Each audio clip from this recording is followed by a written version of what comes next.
Sostenibilidad del gasto público fue el estudio que presentó ayer el Instituto de Investigaciones del Consejo Profesional de Ciencias Económicas. Está la jefa precisamente del instituto, Alfredo, la licenciada Mari Acosta.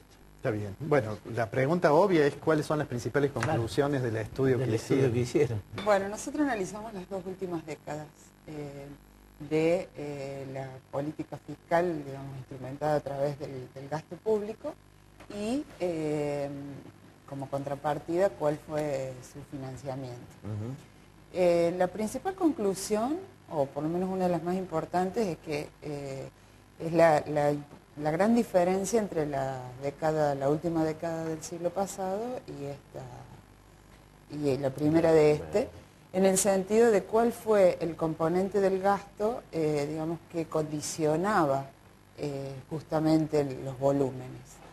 Y así como en los 90 fue el pago de intereses de la deuda, que se hizo a todas luces insostenible y devino en la crisis y todo lo demás, el componente en estos últimos 10 años fue el nivel de transferencias, tanto al sector público como al sector privado. Es decir, la administración reemplazó, gracias a la política de desendeudamiento y no tener digamos, los compromisos de intereses que en suma es tan importante, la derivó hacia el gasto, llamémosle, hacia el mercado interno a través de las transferencias, que en un principio, bueno, vinieron a, en cierta manera, componer determinadas situaciones sociales que se habían formado producto de la crisis de la convertibilidad, llámese asignación universal, la extensión de las jubilaciones, el congelamiento de tarifas y toda la política de subsidios a la energía, que vino a componer una situación que hubiera sido muy difícil salir sin esos instrumentos. Lo que pasa es que eso fue armando una madeja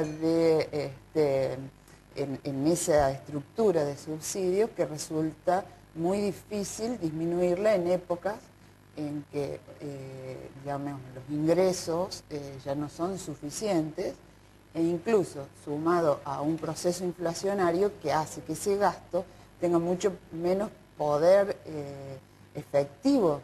O sea, no es lo mismo destinar una determinada suma, como fue en el 2005, que en el 2010, porque teníamos un proceso inflacionario superior al 20% anual, entonces esos pesos ya no... el incremento no podía, digamos, surtir el mismo efecto en la economía. Y por otro lado, ese gasto se fue financiando primero con ingresos tributarios bueno, siempre es en la mayor proporción, pero cada vez adquieren más importancia las otras fuentes de financiamiento, que son, por un lado, las rentas de la propiedad. O sea, hoy el sector público se está apropiando de todas las utilidades que da el Banco Central, o sea, se las gira automáticamente, y de todas las utilidades o los dividendos del Fondo de Garantía de Sustentabilidad, del ANSES. Entonces, eso, ¿qué hace? Que esas instituciones a su vez no puedan capitalizarse porque las utilidades se las distribuye a su único dueño, digamos, accionista sería, que es el Estado Nacional. A su vez, el otro financiamiento fueron los aportes al Tesoro, que gracias, digamos, por intermedio de la reforma de la Carta Orgánica, el incremento en el último año fue sideral. Entonces, eso viene también, es como que son, digamos, ingresos no genuinos, o sea, ese financiamiento de ese gasto no es genuino, sumado a la utilización de reservas para el pago de intereses, que salvo, digamos, cuando se pagó al fondo, allá por el 2005, 2006, no se venía utilizando hasta el 2009, entonces, a partir de ahí, o sea, antes los intereses se pagaban con los recursos del Estado Nacional. Cuando se empezaron a usar las reservas, eso libera en cierta medida otros ingresos para la estructura de subsidios. Eso está creando una situación de mucho compromiso, porque si bien la proporción de subsidios dentro de la estructura del gasto ha tenido una reducción de algunos puntos, o sea, no en volumen, sino en participación en el último año. A la vista está de que no puede desarmarse todo eso sin provocar conflictos sociales. Y mucho menos en un año electoral. Ahora, como María, este. en la primera década, digamos, pago de intereses, con toma de deuda, poco crecimiento, con inflación, poco consumo, o relativamente poco consumo. Desempleo implosionó. Sí. Esta, con crecimiento, pero en lugar de los intereses van a parar a subsidios, se chupa lo del ANSES, se chupa lo del Banco Central. ¿Cuál es la idea futura? ¿Esto puede llevar a un colapso? Bueno, en el corto plazo no.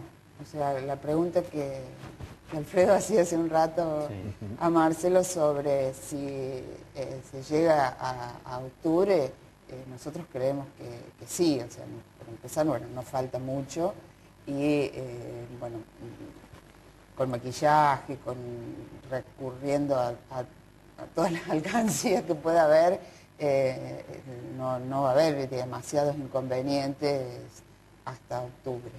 Ahora, perdón, a mí me parece que es un poco reduccionista pensar en octubre sin pensar lo que puede pasar después de octubre. Después de octubre creo que se va a terminar produciendo un ajuste importante en la economía. O sea que nos vamos a encontrar con medidas, así como pasó en el 2011, que el 1 de noviembre nos encontramos con el cepo cambiario, con las restricciones, con una serie de medidas que indudablemente se está esperando a eso para implementarlas. También vamos a... O sea, esta estructura, o sea, ya no soporta... nosotros pensamos que uno de los principales problemas fue que por allá por 2007, 2008, cuando la situación era todavía, digamos, manejable, sí, incluso teníamos una situación no buena porque veníamos, o sea, esas tasas de crecimiento eran desde el subsuelo, sí, es decir, no es que fueran, que estábamos bien y sí, crecimos el 8%, había muchísima capacidad instalada ociosa, o sea, no era difícil crecer y con condiciones externas favorables no era difícil crecer. Hoy está todo mucho más ajustado y si no hay inversión, o sea, en ese momento hubiera que haber invertidos, o sea, a lo mejor parte de esas transferencias, que no fueran tanto al consumo, sino a la inversión, sobre todo en el tema energético, claro, que yo no estoy descubriendo nada ahora, ya se hablaba en ese momento de que la situación energética era complicada. Entonces, al no haberse hecho en ese momento, pasó lo que pasó en el 2011, que terminamos importando de todo el superávit, un 30% fueron importaciones, o sea, de los 10.000 millones del 2011, 3.000 y pico millones fueron importaciones de combustible. Y bueno, ya para este año se habla que se va a llegar a 5.000, o sea, no es algo que pueda solucionarse ni siquiera en 4 o 5 años. Eso va a restringir fundamentalmente la economía. Con niveles de inversión que ya no alcanzan, o sea, la capacidad ociosa se terminó. La inversión no crea además, o sea, es como que está reponiendo el stock, o sea, el stock de capital, claro, no hay inversión nueva. Entonces eso hace que no podamos nosotros esperar una tasa de crecimiento superior al 3% para los próximos años. No situaciones implosivas, o sea, nosotros no estamos viendo en 2001, o sea, pensamos que no es una situación de que automáticamente esto se viene abajo, o sea, aparte no es lo mismo tener un compromiso interno en moneda extranjera que una estructura en pesos que se vierte en el mercado interno, o sea, las condiciones son diferentes, pero sí van a ser más complicadas que la década pasada. ¿Cómo ven el tema de la inflación?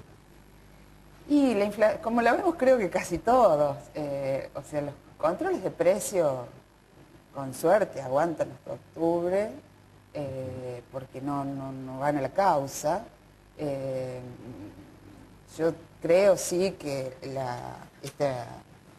los niveles de monetización de la economía influyen, pero creo que fundamentalmente influye la estructura del mercado, o sea, yo estoy más de ese lado, y para eso hace falta inversión, hace falta favorecer la creación de nuevas empresas en bienes básicos, en las economías regionales, o sea, un trabajo mucho más arduo que decir reduzco la cantidad de dinero en la economía, porque eso trae ajuste, sí, trae desempleo, claro.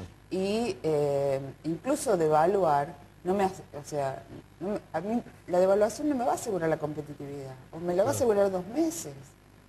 O sea, la competitividad se genera con muchas más cosas que una devaluación, porque la devaluación automáticamente el mercado la va a trasladar a precios con pérdida de poder de consumo, y eso va a achicar la economía. Entonces el problema no es tan simple para mí como decir, dejo, que hay que morigerarlo, Además, digamos. hay una gran puja distributiva que también influye. Totalmente, pero la pregunta mía de la inflación era con un poco de trampa, porque acaba el INDEC de informar el dato. Como decíamos hace unos minutos, nosotros grabamos el viernes, de manera tal que va a estar en el diario cuando vean el programa, que afortunadamente el INDEC nos informa que la variación de marzo fue 0,7%. Claro, contra 1,54. Lo cual quiere decir que en los últimos 12 meses, tomando marzo contra marzo, la inflación fue el 10%, que finalmente no es tanto. Esto es fantástico. Es otro de los milagros. Nos quedamos más tranquilos entonces. Mari, muchas gracias por venir. No, gracias a ustedes. Muchas gracias. Ya volvemos.